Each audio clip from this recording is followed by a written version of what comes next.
question for the panel. This is a two-part question, one of which has already been partially addressed. Please describe the current and most up-to-date information about the situation in Myanmar. And is anyone monitoring the casualty statistics officially? If any of you would like to jump in on that. Regarding the casualty statistics, who is monitoring them and what is the most up-to-date information on that?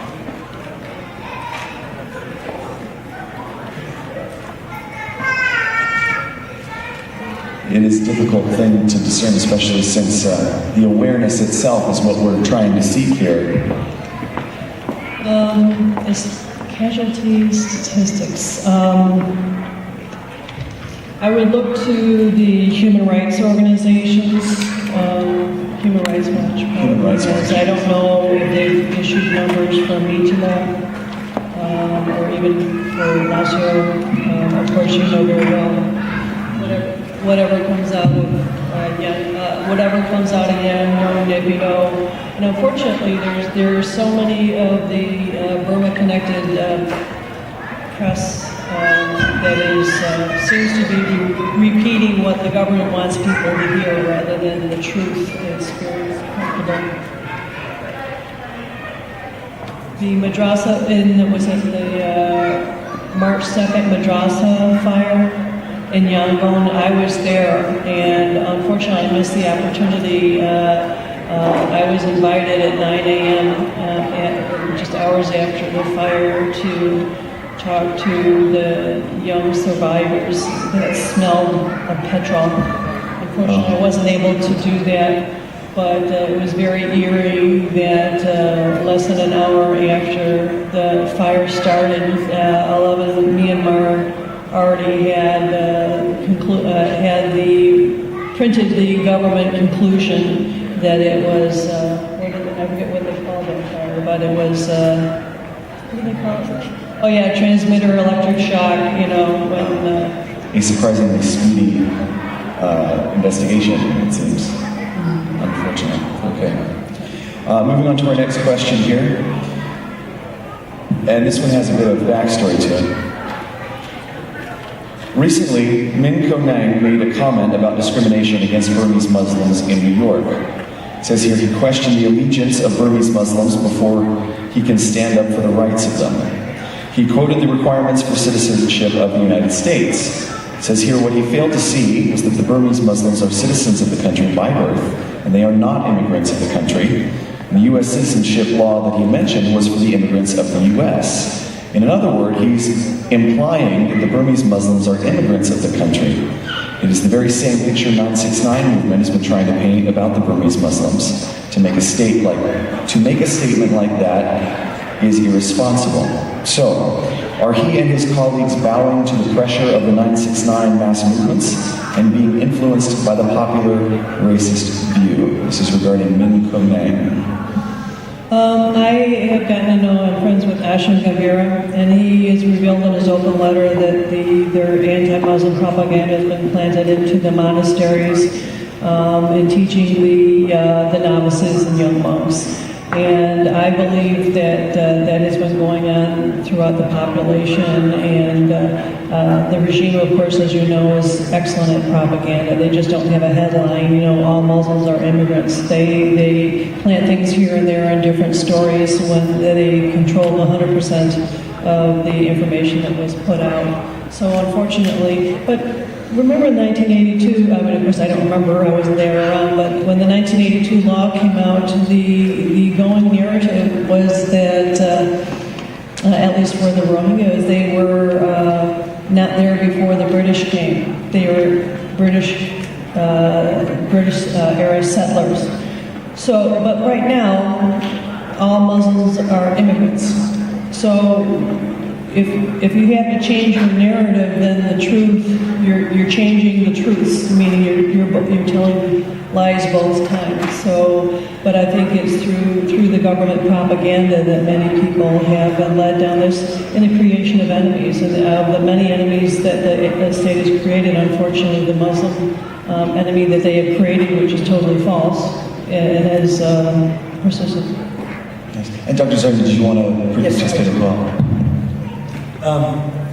I just want to state emphatically that, the view that the Muslims of Burma, the Burmese Muslims, or, Muslims of other ethnic backgrounds, to say or to demand that Muslims of Burma behave themselves and shoulder the responsibilities as citizens, or as citizens before they can fully enjoy the citizenship rights and privileges. It's ahistorical because Muslims communities have been in Burma way before the founding of the Union of Burma in 1947 and 48.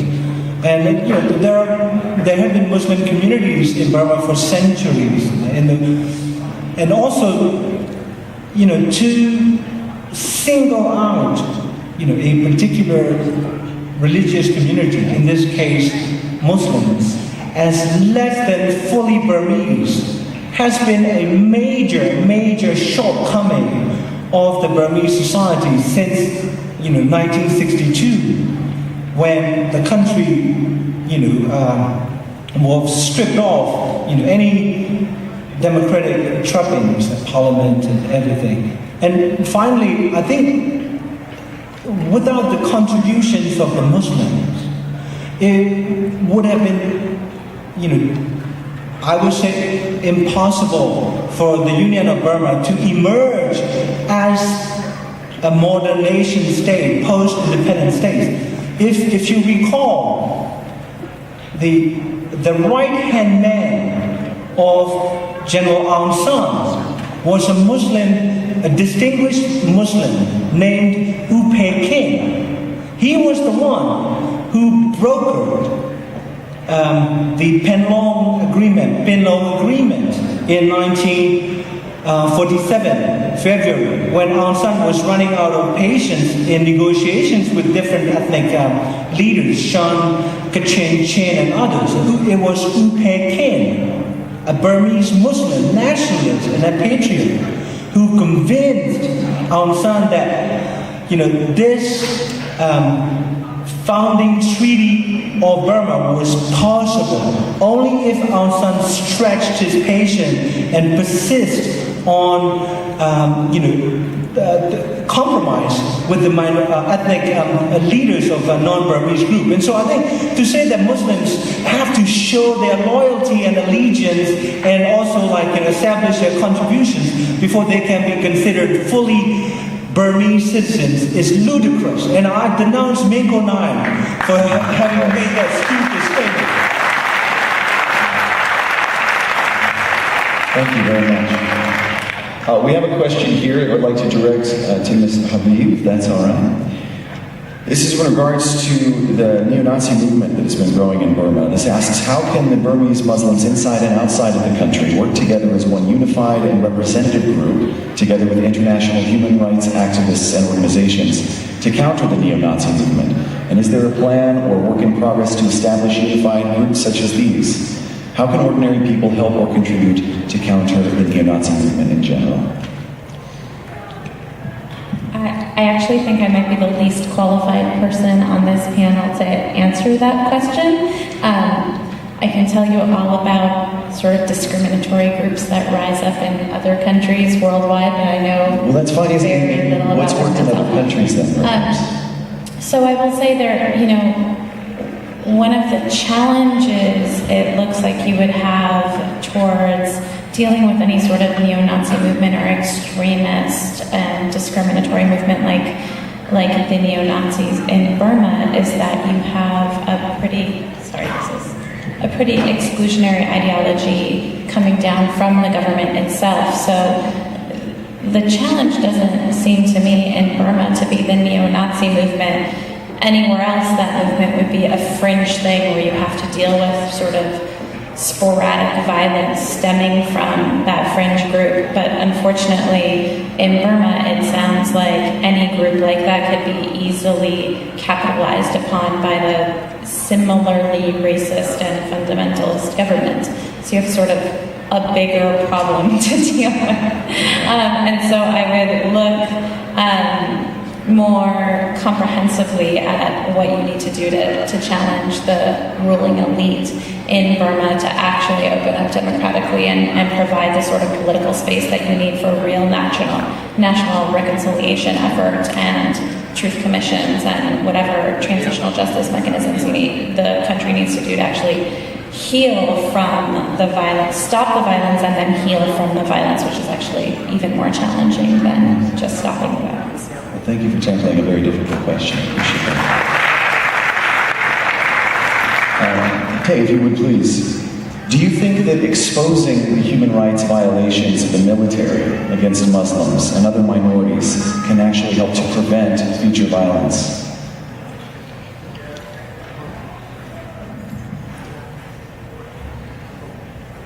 And I think the best way is we need to push the nicest guy games as it's black lives or terrorist organizations, and this is the best way to prevent as well as to prevent their movement. So and then we need to send the international investigations unit into the bomb. And we need to send the real criminal to the international court. Is that the best way to prevent to the genocide? Yes, of genocide. Yeah. It's a very good description of what needs to be done.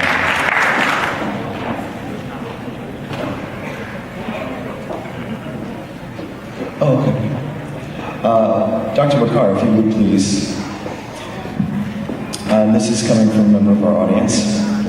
As a Burmese, I think there is no problem to pass on our own laws in our own country. But why are the United Nations and some countries interfering on the two-child policy for Muslims in Rakhine State?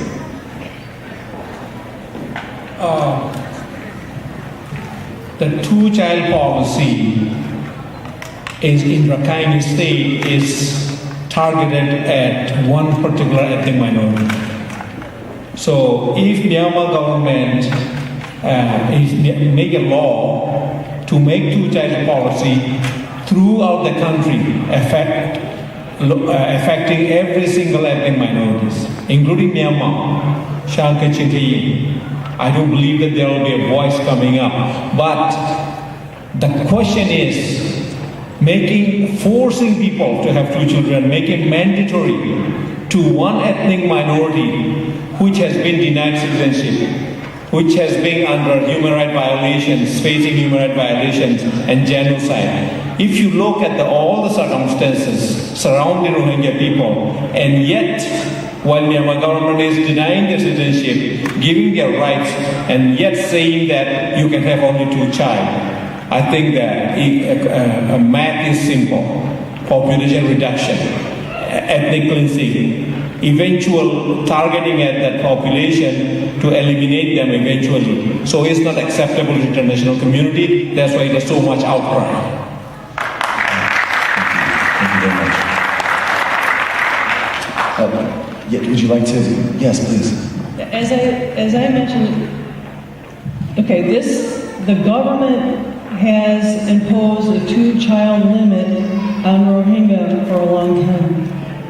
This announcement was by the Rakhine state government, and I believe that was the point. So it's now being posed as something that the Rakhine are doing against the Rohingya. And if it's something local, that's the sovereignty issue. International community, it's none of your business, it's an internal matter. That's why the international community, many have denounced it, but anybody with the power to do anything, they won't stop. Interesting, unfortunately. Dr. Zarni, if you would join us for this question. There were so many indications that the Rakhine Commission's report was doctored and engineered to be in line with the state's policy. It seems clear what would be in the report before the investigation was even started. So, in seeing that by comparing it to the Human Rights Watch report and reports from other international groups that also studied the report, Is there any investigation by any group into the methodology that the Commission used to document and expose the state-sponsored cover-ups?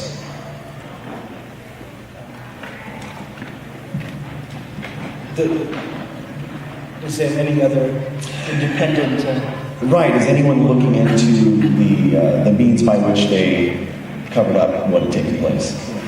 Well, I've done extensive research on the investigation, the methodology, as well as the personal backgrounds, because